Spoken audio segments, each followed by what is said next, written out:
그리고 여기에서도 매뉴얼에도 나오거든요. 레시퍼런스 기준을 가지고 이렇게 여기 설명에도 나와 있습니다. 이거는 이제 이 측정법은 특화가 돼 있고 논문으로도 나와 있는 측정법이라서 이렇게 측정을 하고 있다라고 보시면 될 것 같고요. 접촉각 측정에 대한 가장 기본적인 부분은 다 끝났어요. 접촉각 측정에 대한 가장 기본적인 부분은 끝났고 이제 히스테리시스로 넘어갈게요. 이 히스테리시스 같은 경우는 조금 설명을 드려야 될 것 같은데, 히스테리시스는 이제 한국말로 치면 접촉각 이력이라고 할 수 있어요. 실제 표면에서 물방울을 어떤 식으로 떨어뜨리냐에 따라서 접촉각이 다르게 나오거든요. 같은 샘플에서도. 이를테면 오른쪽에서 왼쪽으로 살짝 밀듯이 물방울을 밀어 떨어뜨리면 얘는 물방울이 이쪽으로 얘는 뒤에서 밀리는 형태가 되고 얘도 이쪽으로 밀리는 형태가 되겠죠. 그러다 보면 왼쪽 오른쪽 그 접촉각이 실제 맞닿아 있는 접촉각이 위에서 정면으로 똑바로 떨어뜨렸을 때랑 다르게 나와요. 근데 그렇게 되면 접촉각이 다른데 어떻게 표면을 평가할 거냐? 그래서 보통 논문들에서는 단순하게 접촉각을 가지고 제시를 하는 게 아니라 최대 접촉각을 이제 제시를 해줘요. 이 표면에서 나타날 수 있는 최대의 접촉각. 이제 그걸 이제 접촉각 이력 중에 어드밴싱 앵글이라고 하는데요. 접촉각 이력은 결국 이 표면에서 나타날 수 있는 최대의 접촉각과 최소의 접촉각을 측정할 수 있는 방법이라고 보시면 되겠습니다. 그래서 접촉각을 이제 이 히스테리시스를 측정하는 방법은 총 두 가지가 있어요. 한 가지는 틸팅 방법이라고 해서 이 그림과 같이 자체적으로 기울여서 물방울을 흘려 떨어뜨리게 되는 건데요. 약간 마찰 개수랑 비슷하다고 생각을 하시면 돼요. 마찰 개수도 보시면은 물리적으로 얘가 마찰 개수 그 힘을 버티다 그 마찰 개수를 넘어가는 순간부터 미끄러지기 시작하잖아요. 얘도 마찬가지로 접촉각이 점점 커지다가 이 표면에서 나타날 수 있는 최대의 접촉각 그 이상의 힘이 발생되면 최대 접촉각을 찍고 그 상태에서 다시 미끄러지면서 접촉각이 다시 낮아져요. 그래서 물방울은 쭉 흘러가는 게 아니라 약간 슬라임처럼 이렇게 흘러갑니다. 먼저 접촉각 커졌다가 뒤에는 따라오고, 그래서 최대 접촉각이랑 최소 접촉각이 같이 나타나진 않아요. 그래서 두 가지 측정법이 있는데, 이제 틸팅 방법은 이런 방법으로 이렇게 기울여서 측정하는 거고, 캡티브 방법 같은 경우는 니들을 꼽아놓고 물방울을 조금씩 부피를 키워요. 그럼 키워놓으면 점점 그 계면 같은 경우는 점점 접촉각이 커졌다가 더 이상 커지지 못할 때 미끄러지는 거예요. 그때를 측정을 합니다. 총 3번을 측정하게 되고요. 그리고 최소 접촉각 같은 경우는 반대로 점점 빨아들이면 물방울이 이랬다가 이렇게 되다가 더 이상 못 버티겠다 하면 다시 이렇게 미끄러져요. 이때가 이제 최소 접촉각이 나타나는 겁니다. 틸팅부터 좀 보여드릴게요. 준비 과정은 다 똑같습니다. 틸팅 같은 경우는 볼륨을 어느 정도 조금 크게 형성을 해주시는 게 좋아요. 왜냐면 얘가 미끄러져 내려가야 되기 때문에 이제 중력의 영향을 조금 받아줘야 되거든요. 볼륨을 너무 크게 하면은 또 이제 순간을 놓칠 수 있으니까 조금 적당하게 크게 해주시면 되고요. 이제 포커스를 먼저 잡고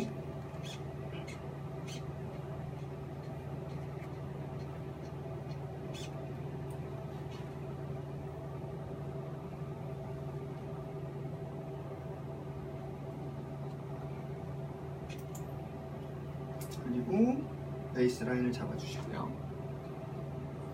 이 상태에서 이제 런을 누르시면 앵글 스텝 1도라고 되어 있어요. 이 앵글 스텝은 얘가 1도 기울 때마다 측정을 한 번씩 하겠다는 뜻입니다.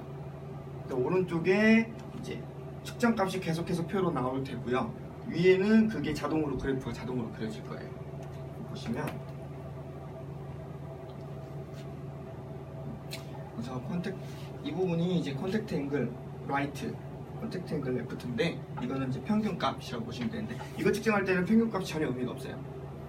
왜냐면 한쪽은 커지고 한쪽은 작아지기 때문에 그거는 개연성이 없습니다. 없고 이제 이쪽에서 지금 접촉각이 점점 이 슬라임처럼 점점 커지고 여기서 점점 작아질 거예요. 지금 5도, 6도 기울었는데 점점 작아지고 점점 커지고 있거든요. 실제로 이미지를 봐도 물방울이 조금 치우쳐가는 걸 보실 수가 있을 거예요. 이제 미끄러져 내려갔죠. 그래서 화면에서 사라지면 이제 더 이상 화면 분석을 할 수 없다라는 에러가 뜨고 분석이 끝났다. 그러면 폴더 열어보면 지금 제가 네이밍을 아무것도 안 해서 이것도 마찬가지로 시간 정보 저장이 되고요. 모든 이미지가 다 저장이 되고 그래프도 다 그려지고요. 이렇게 접촉각을 측정하시면 되는데 이거는 좀 더 자세하게 측정을 하실 수 있는 방법이 있어요. 뭐냐면 얘를 틸팅을 했던 거를 다시 오리진 버튼을 누르시면 다시 돌아가게 되고요. 얘를 좀 이렇게 되면 사실 1도마다 측정을 하니까 1.5도에서 발생했으면 어떻게 해요? 이렇게 질문할 수가 있거든요. 그래서 그 사이에 발생할 수 있는 것들도 다 이제 분석을 할 수 있게 저희가 만들어 놓은 기술입니다. 분석을 좀 해놓고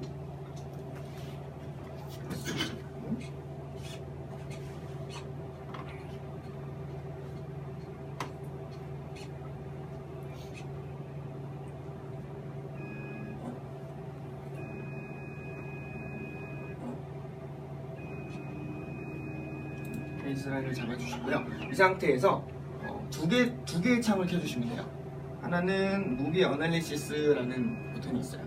이 무비 어널리시스 버튼을 눌러주시면 이렇게 무비 어널리시스가 뜨는데 이제 이 장비 같은 경우는 이제 하이스피드 카메라가 장착이 되어 있어요.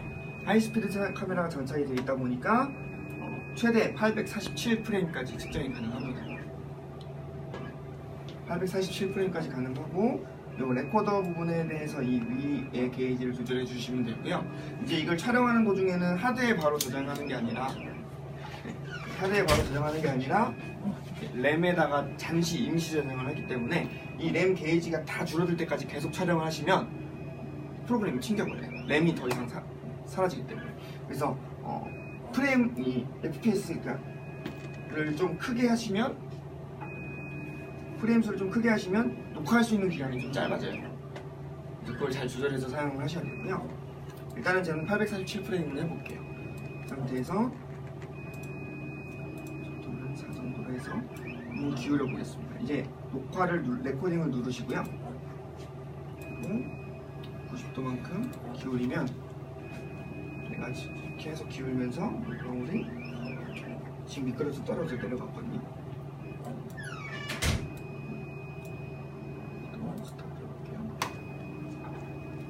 그러면 지금 12,982장의 사진이 찍힌 거예요.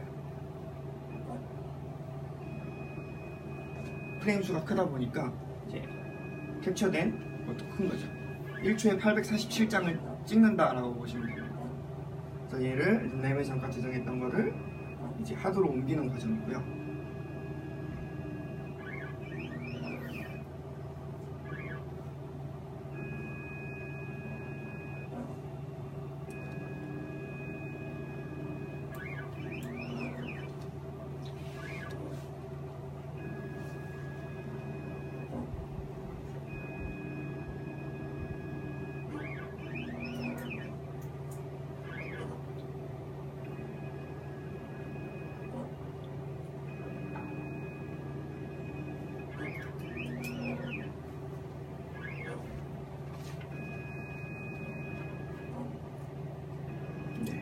올라갔고 이제 요게 이제 저희가 촬영한 동영상이다라고 보시면 돼요. 이 동영상을 쭉 보시면 얘가 이제 쭉 보여줍니다. 근데 여기서 우리가 원하는 건 미끄러지는 순간이잖아요. 미끄러지는 순간을 한번 찾아보면 어디쯤에서 미끄러지는지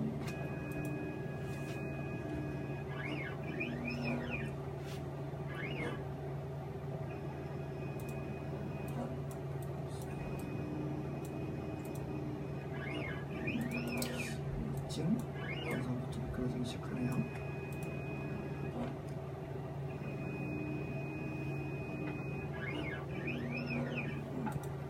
이쯤부터 조금씩 기울면서 미끄러지기 시작을 하고 있거든요. 그럼 여기서 캡처라는 부분이 있어요. 이제 여기까지는 동영상을 찍은 거를 보는 거고요. 이제 이 아래부터 이제 분석을 하는 구간입니다. 캡처를 누르시면 이렇게 현재 이미지가 뜨고요.